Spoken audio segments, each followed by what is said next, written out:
Félix Antoine Tshisekedi Tshilombo. Fati béton. Béton armé. Moukontombolo. Donc que Dieu vous bénisse beaucoup. Vous savez, Fati ne fera pas un mandat ni deux mandats. Fati va rester, il est président à vie de la RDC. Non, parce que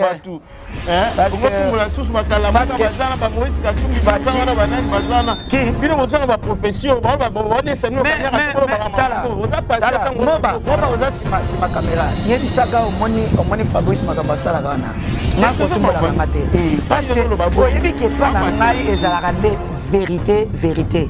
Polele, polo. Vous comprenez? On a troisième mandat, on a troisième mandat. Non, mais la minute lui-même va parler avec le public. Vous savez que Jamba est un homme de peuple. Il est un homme de masse. Jamba est partout. Donc, on fait une mission, voilà. Non, c'est quand même sûr que les gamins comme la donc le miso nyama ya mike bandakala oyo somona bazo sala moi makelele balingi ba star neti ba biso boité balingi ba jamba wana te ozomona so bamoni ozana moi soki ozana moi moto boité laki bazoyo donc ndenge bazana même soki bazoyemba koyemba na bango eza mafuta te jamba soyoka basi voilà ne remplacer ozoyo kanzemo siko bango nyonso wana babongwani bakomi ba ene d'ici peu. Donc d'ici peu, cette année ne va pas passer sans que vous voyez Pasteur Jean Mbaya ici en train de faire l'émission ensemble avec lui et autre chose.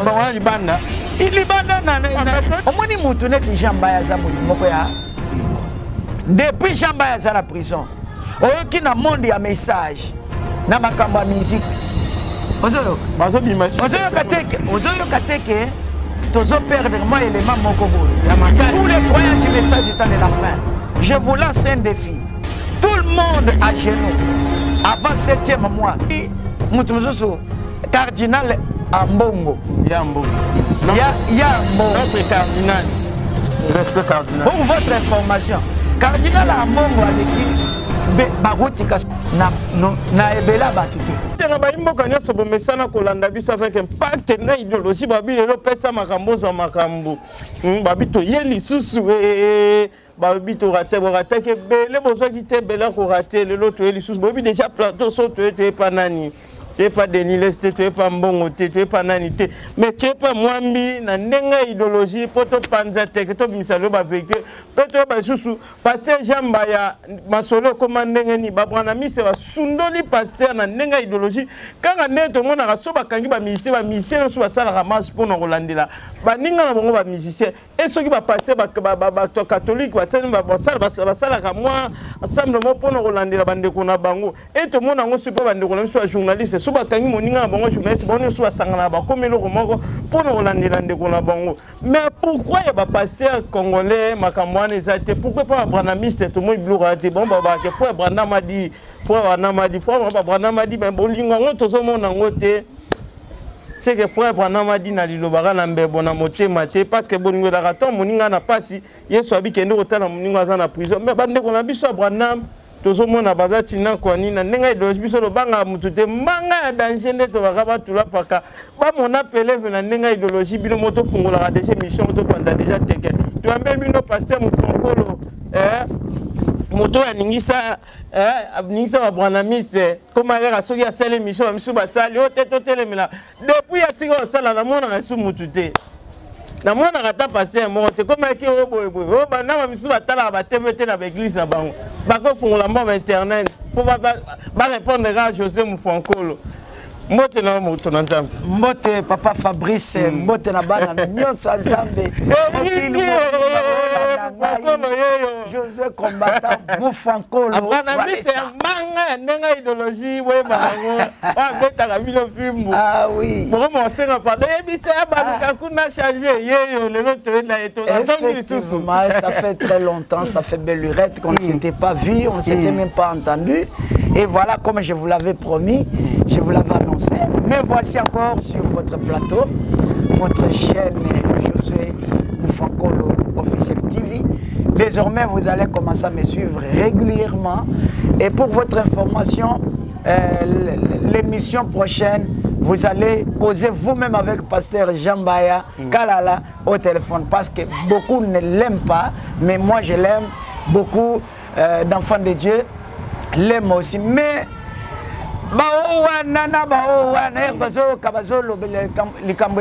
Jean-Baya, il tremble. Il se fâche.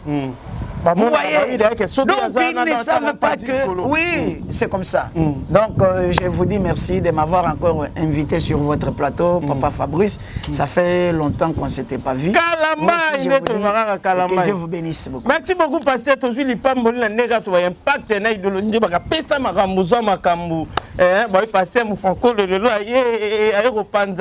Oui, que biso tembuka na nenga idéologie ngobi o sa mission na passé ma tembuka makasi eza ndenge na biso po pesa mafuta na nenga idéologie. Oui, Pasteur Moufankolo toko tambala moko na ba news na biso ndenge ni Pasteur Jean-Baya. Non, Pasteur Jean-Baya se porte à merveille, il est bien. Il avait tenu une grande campagne d'évangélisation là en prison.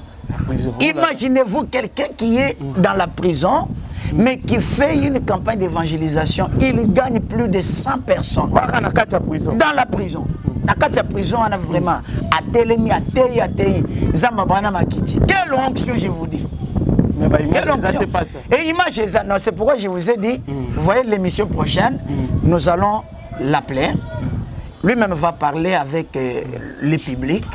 Vous savez que Jean-Baya est un homme de peuple. Il est un homme de masse. Jean-Baya partout. Partout. Tant que vous savez, Michel va dire qu'on va partout. Non, c'est un les gamins comme la qui est, et Zaraga, ndongolo miso, nyama ya mike bandakala oyo somona bazo sala moi makelele balingi ba star neti ba biso boité balingi ba Jean-Baya wana te ozomona so amoni ozana moi eloko soki ozana moi moto boté make bazo yokana te. Donc ndenge bazana même soki bazo yemba koyemba na bango eza mafuta te. Jean-Baya sojo ka ba sur internet ba remplacer ozoyo ba ntie mozo senti ko eke mo ba ebi mo nazo si go bango nyonso wana ba bongwani ba komi ba ennemi ya Jean-Baya sans cause, sans problème. Donc mais pour votre information, Jean-Baya se porte très bien. Jean-Baya Kalala. Est-ce que beaucoup plus. Beaucoup plus. Et puis nous prions tous les jours ici pour lui. Et Dieu est en train de faire. D'abord, je vous promets, d'ici peu, donc d'ici peu, cette année ne va pas passer sans que vous voyez Pasteur Jean-Baya ici en train de faire l'émission ensemble avec lui et autre chose.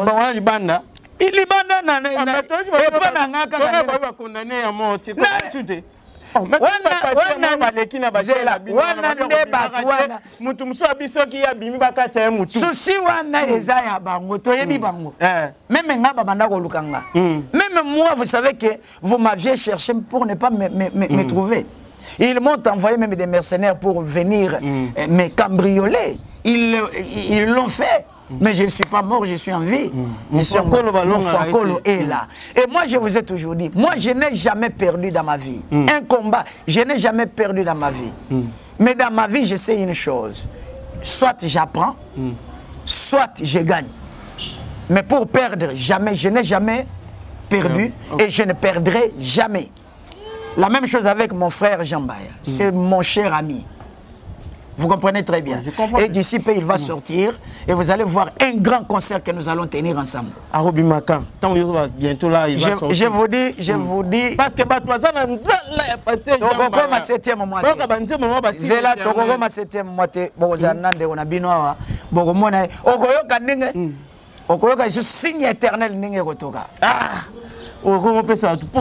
l'archer de l'Alliance retournez dans le camp, c'est la victoire de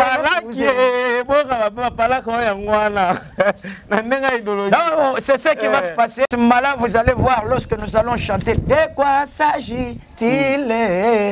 mais bien aimé. Parce pour moment ndule pe. Non, ndule na ngai eza musicien betaka vraiment ba biloko ba lelimba mais na ndenga bwana mise ndenga moya baluba to mona betaka biloko wana mais sikoyo ndule bomango boneni ba pala ki wana faut ba imboka pe ba yoka ngo te. Donc nzemba bien pour ça non yo poso boma obanga soki yo po bisi nzemba moi succès ba ça piège ne ba kosela ki jamba yo banga ba koso pe likam. Non, ça c'est trop vrai mon frère Fabrice.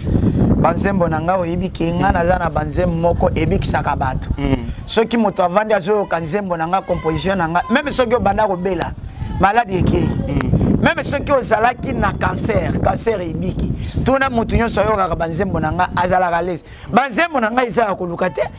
Dans toutes les églises du message, là où on croit les réveils, là où il y a la puissance du Saint-Esprit, ce sont mes chansons qui jouent là.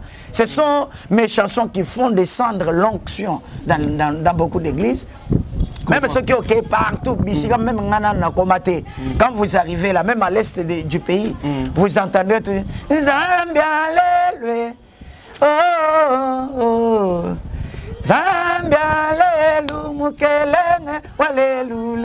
y aura pas là qui est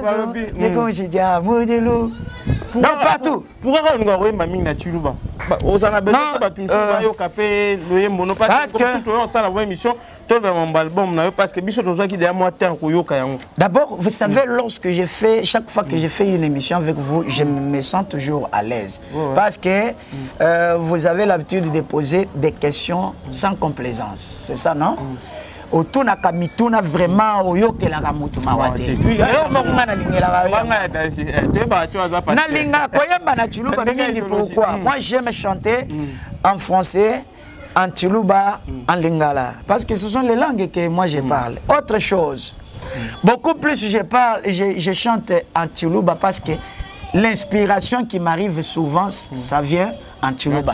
Et troisièmement, vous savez, le jour que Jésus-Christ était à la croix, il avait, avant de mourir, avant de succomber, il avait parlé en Tuluba.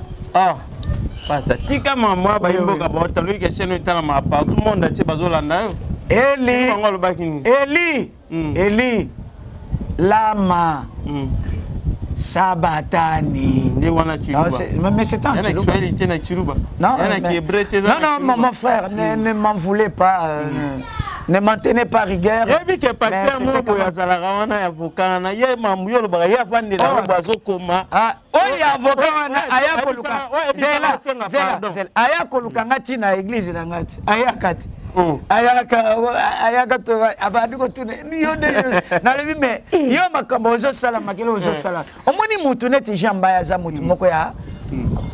Depuis Jamba ya la prison, qui na monde ya message. Na makamba musique ozoyo kateke tozo perdre moi élément moko boy. Tous les croyants du message du temps de la fin, je vous lance un défi. Tout le monde à genoux avant 7e mois que Jamba soit ici et on va chanter avec lui, on va tenir un grand concert.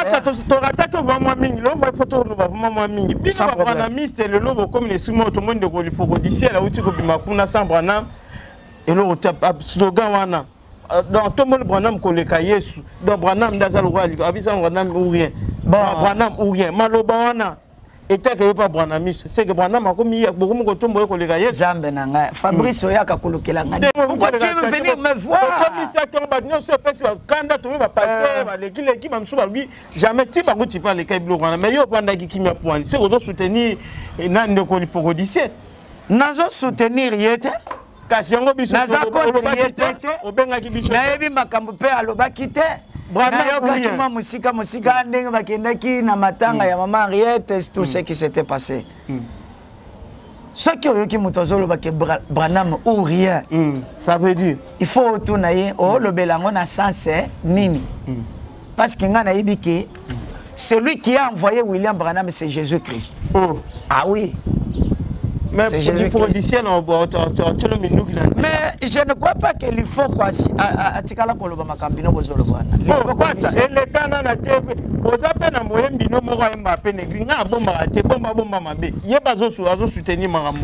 Il faut que d'ici là yemba nzembo moko. Je n'ai jamais vu un homme qui passe près de la croix est resté le même. Croix na mbele Quelqu'un- Non, non, mais quoi est-ce que Branham a le cas na croix? Hein? Est-ce que Branham te natuni yepe? Natuni yepe. Est-ce que Branham a le cas na croix? Non. Mon quoi le cas na croix c'est Jésus-Christ.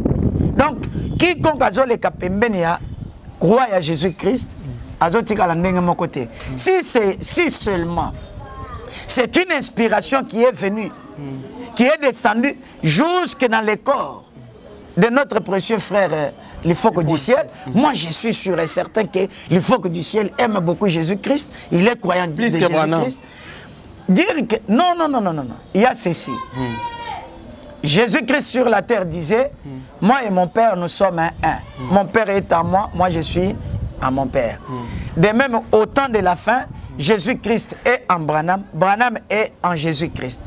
Une fois que tu as aimé Branham, même Jésus qui est à l'intérieur, c'est ton Dieu. Denis laisse à telle ma casse pour la marambo. Ma telle Branham, c'est le courant il faut du ciel. Non, au moins, ceux qui ont ça dans émission, Kolobela Kanga Mingi Makamba frère Denis les cité. C'est un prophète de la nation. Mais il est mon frère congolais. Il est mon frère congolais. Il est mon frère congolais. Il est mon frère.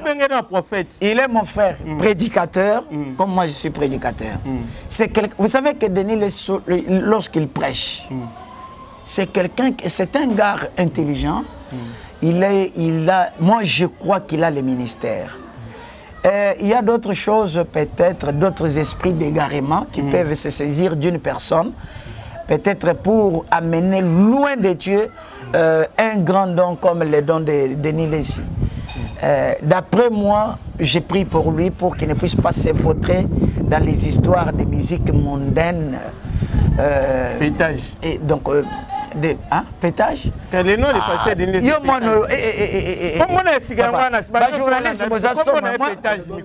Non, son nom, ce n'est pas pétage. Moi, je les connais. Il m'avait même envoyé d'autres journalistes comme ça jusque dans mon église. Ils ont fait une émission. Mais cette émission-là... Mais on a lobby. Il y a un parce que Bisso Babranamis, c'est là. Bango va te arriver, ba yebi ke ebele makambo bate ya kabazo yi babiloko na biso. Oh nandeni. Bazo bango batanga rande ba brochure ne. Mais il y a za mwana message. C'est un rétrograde ya message. On a Denis les azalaka mwana message. Azalaka mwana message, azwa pe batema na message. Ah oui, ayebi makambo. Donc maintenant, pendant mambali foko du ciel wana était que passé sur le bâtiment ma béni no ma public e betia ba ma ba ku pona maloba. Non, et là comme ça public na biso. Monde du message. Priez beaucoup pour les hommes de Dieu. C'est comme si beaucoup de pasteurs sont devenus des sorciers.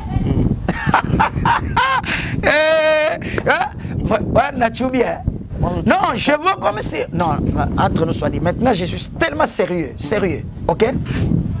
Bon. Beaucoup de prédicateurs du message aujourd'hui sont des sorciers. Ah oui. Je m'en fous. Regarde-moi bien. Est-ce que moi je suis ici pour défendre les messages du temps de la fin. Ok? Point, c'est tout. Et puis,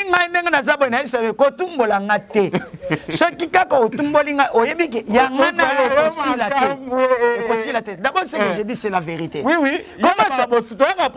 Comment ça fait-il que un pasteur d'abord comme on a mususo kauti côté ya kaka kala mingi ta mais lelo kaka auti ko banda côté ya kala lelo kaka mbala moko bandi ko yemba mapeke etuti déjà matoi mais finalement petit yo nani abiso yo ko yemba na yo ko yemba 10 ans nani abiso yo ko sala okoyemba okoteti osala ba 20 ans ndenge biso toza ba pasteur année prochaine nazo totaliser 20 ans du mariage nazo totaliser 22 ans du pastorat Vous comprenez? Et puis je vais inviter tout le monde, il va venir. Mon ben ça fait passer à Baouti à Rana. Je tire sur devant la. Non, mais côté qu'on a pour toi.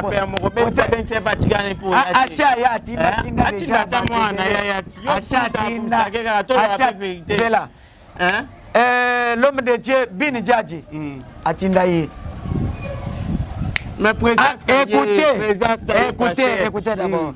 Actuel ministre, il y a vice-ministre, il y a intérieur. Honorable ou ministre, son excellence Molipe, aïe écoutez yawa. On se comprend. Nengo nazabo inazab mwana mukete.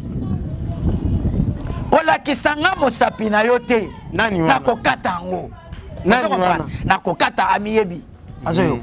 Et puis, quand ça va n'angate, on m'a dit que ce sala qui jambaya. Nous sommes au courant. Et puis, ma ce sala, mais azobima, na osala oboyi. Beta, il va sortir. Oui, pasteur Jambaya Rose bima calamité, pasteur Jojo Moufankolo a aussi déjà annoncé déjà. Donc tout ça mélange, mais tout le monde a passé Jambaya Abimal Banda. Azamo ko ba icône ba musicien, ko ya ba prendre mission te bi que le lot toujours manger monnaie. So que pas ba di te ba no ba tinda la musique ko ngo ka ke. So na ka musique a passé Jambaya. Ba tout no sin. So que na tubidi au télécharger ba nze ma passé Jambaya ba remplacer ba nini ba sur internet. Ba mo éternel ba nze mo za tellement belé wana nyoso tout so ko sur internet ko ta ba nze ma passé Jambaya. C'est un pasteur reconnu vraiment na mboka pe na monde entier ba ibi passé Jambaya. Yango so toujours le parce que toi na souci d'être toi na besoin que tout le monde a passé Jambaya Abimal Banda. Oui, tongi to cité va passer pour na émission de l'eau mais tongi to ta moi dans la politique de que aux appels moi ko le ballon peut ça rappelle moi les conditions pour na mboka na. Na continue déjà na politique ce que. Tu déjà aux tanga déjà bientôt déjà. Pas content na postuler déjà na candidat député national. Mais tu vois que na miko na campa kaming te tu vois que inauguration na campa mvolo kati ya campa na ndenga lisekité. Mais to toucher nous marambo uti ko le kana bomona ki papa yaki bomona tombo akene za ndeni. Olobi nani papa yaki ayaki oui na mona ki pe ayaki na landa ki pe événement nyonso na télévision na talaki yango. Non, non, non, nous félicitons beaucoup plus le président de la République, son excellent Félix Antoine Tshisekedi Tshilombo. Fatih béton, béton armé, Moukontombolo. Donc que Dieu vous bénisse beaucoup. Vous savez, Fatih ne fera pas un mandat ni deux mandats. Fatih va rester, il est président à vie de la RDC. Non, parce que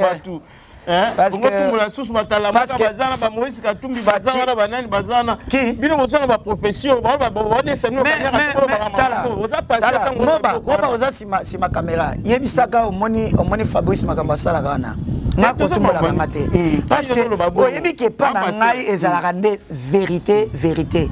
Polele, polo. Vous comprenez? On a troisième mandat, on a troisième mandat. Non, mais na minute au sogi to longoli et to remplacer nan. Mais ba Katumbi avec Kabazali. Non, Katumbi aza na niveau ya kozwa RDCT. Le rôle président. Et là moi poste moi to pesa ya Moïse Katumbi et za azwa présidence ya Vecleb. Au ministère du sport. Premier ministre sport. La magistrature suprême, lui, n'y sera jamais, je vous dis jamais, demandez tous les vrais prophètes. Regardez même tous les signes du temps, tous les signes de la RDC. Katumbi Moïse Tchapoué ne sera jamais. Et puis il y a ma pension ministère du sport, Zoa. Ce qui est beau, Pasteur, tout ce qu'on a mamani, bino ba prendre ami c'est comme si vous allez beaucoup d'avoir politique mais yo zone ngo kota ba ninga no ba prendre ami c'est ba monoté que zone mais je m'en fous. Écoutez, ceux qui ba prendre ami c'est ba continuer la politique mais ça ne me regarde pas. Ka yo zape moko ya bango te. Non mais nga na za bango te nga na za mfankolo je suis combattant. Yo za na ndenge na yo. Nga na zo ebisa mokili mobimba. Moi Moi, je vais travailler dans les gouvernements. Mais frère Branham a ça dans le gouvernement. Mais papa, frère Branham. C'est parce que peut-être Oyebi frère Branham était. Le message des frères Branham. Si vous prenez par exemple les rois rejetés. Je dis bien les rois rejetés. Anna Brochir. Paragraphe 58. Lisez-moi. Frère Branham me dit, je cite, ce qu'il nous faut avoir dans ces pays, ce sont les hommes remplis du Saint-Esprit qui vont avoir des postes dans des gouvernements partout, même aux tribunaux, partout, pour mieux diriger les affaires du pays avec l'Esprit de Dieu. Vous comprenez? Là, c'est Frère Branham qui a dit. Et si moi j'ai le Saint-Esprit, parce que j'ai le Saint-Esprit, un jour quand moi je serai nommé Premier ministre, vous savez combien je vais diriger et je vais apporter la paix pour mon pays. Vous voyez ce pays ici, si réellement le procureur de la République, il est frère en Christ, il a cru le message du temps de la fin. Parce que beaucoup de branhamistes que vous voyez ici ne parviennent pas à lire le message du temps de la fin. Beaucoup ne lisent pas. Ils ne font que faire le bruit, ils ne font que des bruits. Frère Branham, même frère Branham, il prononce très mal, il lit très mal, il ne sait même pas lire toutes ces choses ici. Et que je n'en parle pas parce que toi tu es. Qui es-tu toi? Attends, je m'en fous de tout. Papa, est-ce que nous avons pour que nous seppions jamais aux autres,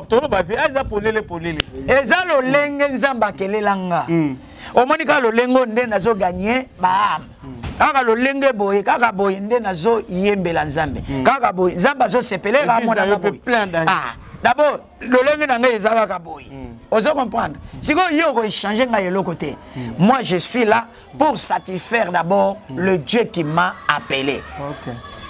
Je vous dis ceci, tous mes abonnés. Ici, chaque fois que vous me suivrez sur cette chaîne, vous n'aurez que la vérité, rien que la vérité. Vous comprenez très bien. Le problème est dans l'anda qui, cardinal Ambongo. Notre cardinal. Respect cardinal. Pour votre information, cardinal Ambongo a l'équipe Baroutika na ebela batute. Mais bien vous sommes là. C'est là na yebisa yo. Est-ce que yo yebite que na minute tozoloba beka baruti yende ambassadeur de la paix pour na RDC. Bandima ba tche pour na mamboyani o na société ya azora président seni. Aboyaka. Mais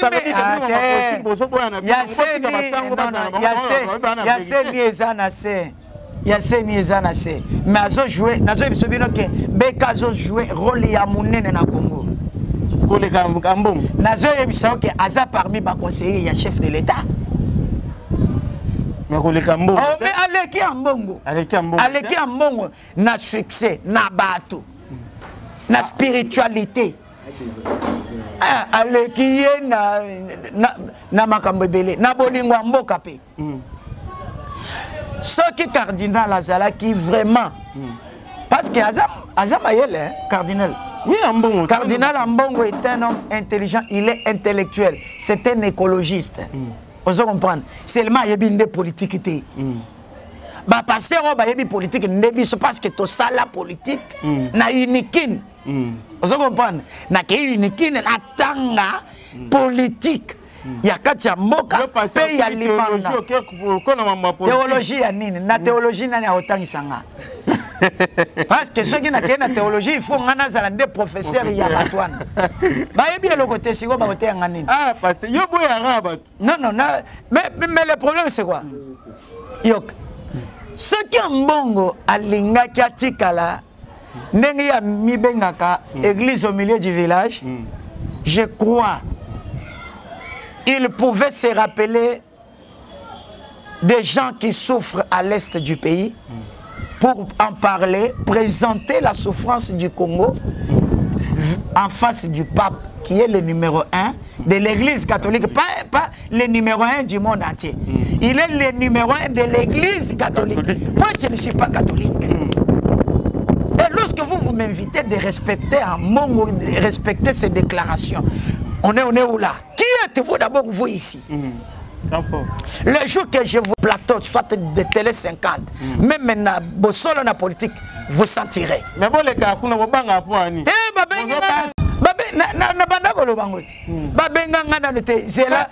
C'est pas de Ronabis au sang Israël Mouto. Mais c'est là, Sango Azoyo Kangai, Tindela Yepem, Tindela Malobonga. Tindela pas Mouto, Tindela. Le problème est que Sango Bengi Sangai na plateau, yo zap frère Nanga ya message. Na peine za pasteur ya message. Naya, est-ce que Brana Maboy politique oui ou non? Est-ce que bateau bazoya kosa kosa? Oui, azabendo kona no Branami. Bao bazoya kosa kosa. Non, il faut ramener les gens sur les rails. Vous comprenez très bien. Il faut au moins bazoya sala makene le bele ba mukebai hoy. Naba Daniel Safoui. Imaginez quelqu'un qui fait des analyses. Quelqu'un qui. Non, à côté de la ressource. Daniel Safou. Ogobimaka lisusu député na Mbogote. Honorable. Yayo esili. Okokomaka lisusu député te. Nazo yebisa. Après, c'est pour ça que nous avons déclaré la idéologie. On va me soucier. On a non qu'on a mais on va les soucier.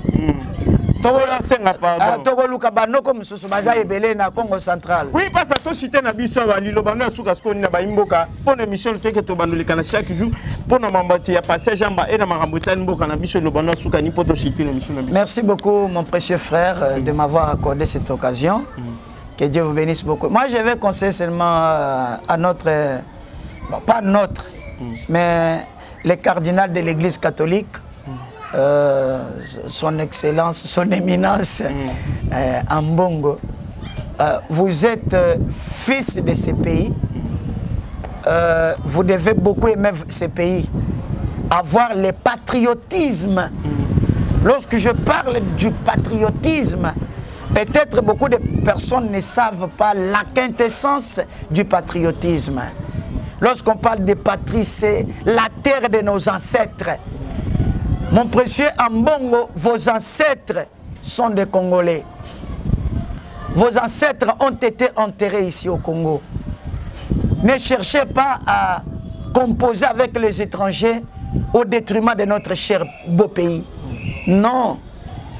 Ce jour-là, moi j'étais navré du fait que vous attaquiez seulement le président de la République et le gouvernement sans pour autant présenter les congratulations envers le gouvernement, envers le président de la République et que vous devriez beaucoup aimer parce que vous aviez commencé avec lui depuis la mort, depuis avant même la mort de son fait père, père qui... Etienne Tshisekedi. Son pauvre père Etienne Tshisekedi wa Mulumba. Je ne sais pas, bon, la date de sa mort m'échappe. Et même la date du sommet ou la réunion de Saint-Sylvestre. Et je ne sais pas de ces choses-là. Mais vous étiez ensemble avec Fatih. Vous montiez, vous descendiez ensemble. Et vous aviez combattu ensemble. D'abord... C'est par là que moi j'ai toujours condamné mes frères branamistes. C'est pourquoi moi je prends maintenant le devant. Moi je vais entrer en profondeur dans la politique de mon pays pour défendre mon pays, bien sûr.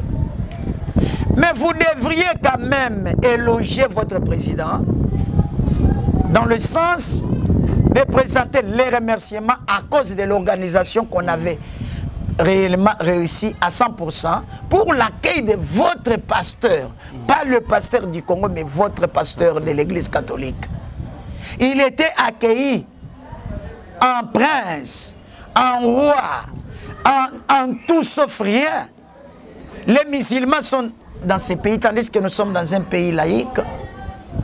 Mais le gouvernement a dépensé beaucoup d'argent pour notre pape, pour votre pape.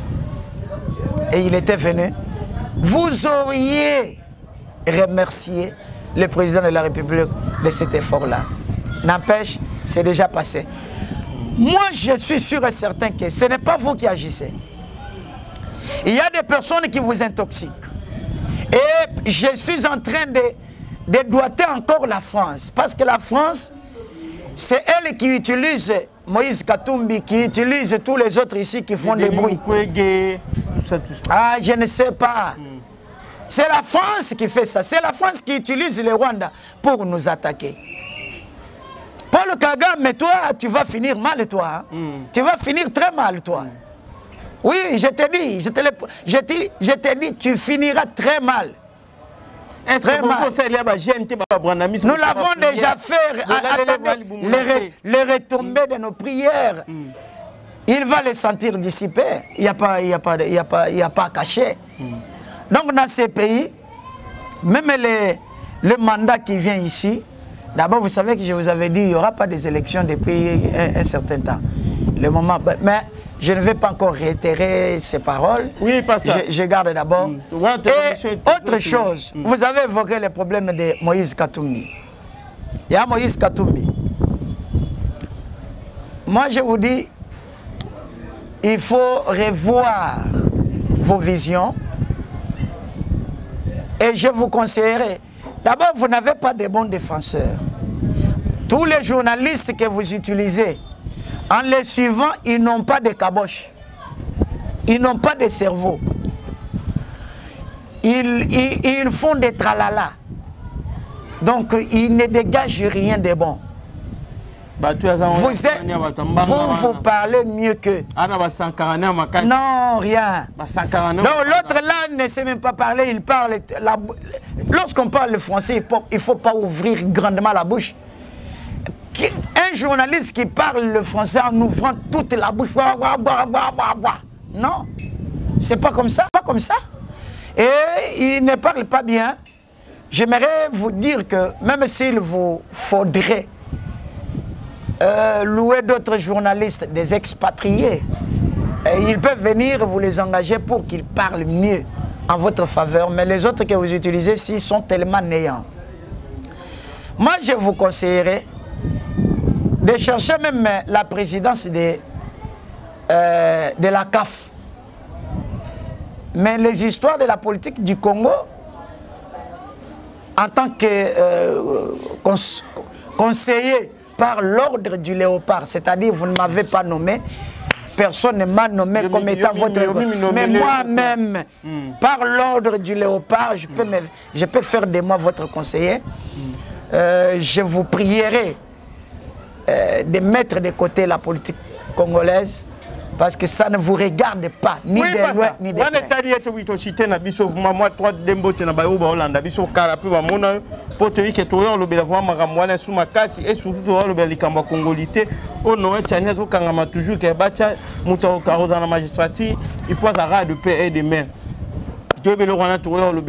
Merci beaucoup. Que le Seigneur Dieu vous bénisse, tous les enfants de Dieu, les enfants de Longa Tabernacle.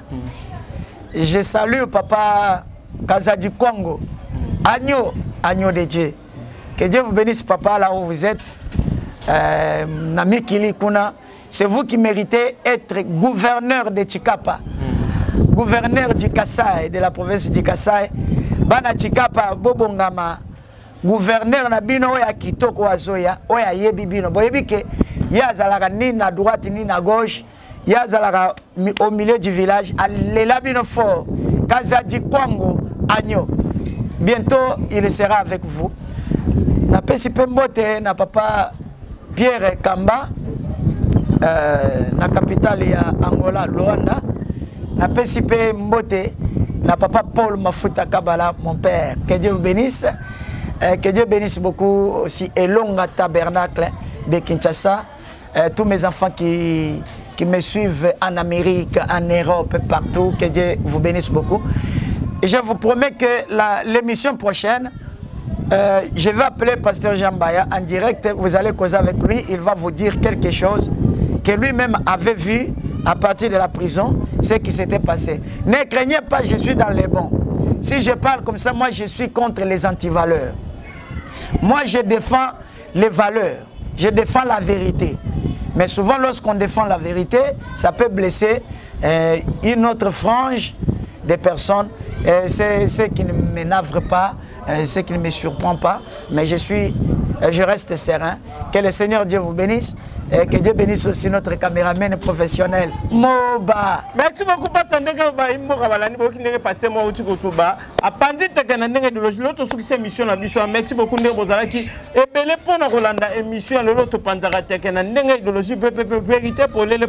Merci na Junior Mafuta wa leki ya moto na nzambe mwambi et merci na libota moma ya Mafuta Paul Bobby bango nyonso surtout bazala toujours l'impact na idéologie. Merci na bien na Jean Bosco Lubaki. Mais au pessimoi sinanga mbote. Yonde muto pesi to bosani madame Mama Elise Ngoya Mufankolo kwa kika Mafuta Polo Mama Elise Ngoya Mufankolo Ngoya wa mama abi wa benga grand prêtre mwana ngo Joabilo mwana ngo Joabilo ndenga dozi merci ndeko zake belele auto succès merci na papa na biso Emile Kanana depuis non papa Emile Kanana depuis Belgique oyebinini na pesi président na nga ya parti Pius Mwabilo. Oh, Kimi Sukuno longo IDPS. Ah, Pius Mwabilo. Mukala. Na bo sanité. Président Nangai Mandefu Meshak. Oh là là. Le grand président du moment. CNC. Bandi mignon sorti à tabernacle longa banda bona ati na zetu kutali mbalasima. Bye bye.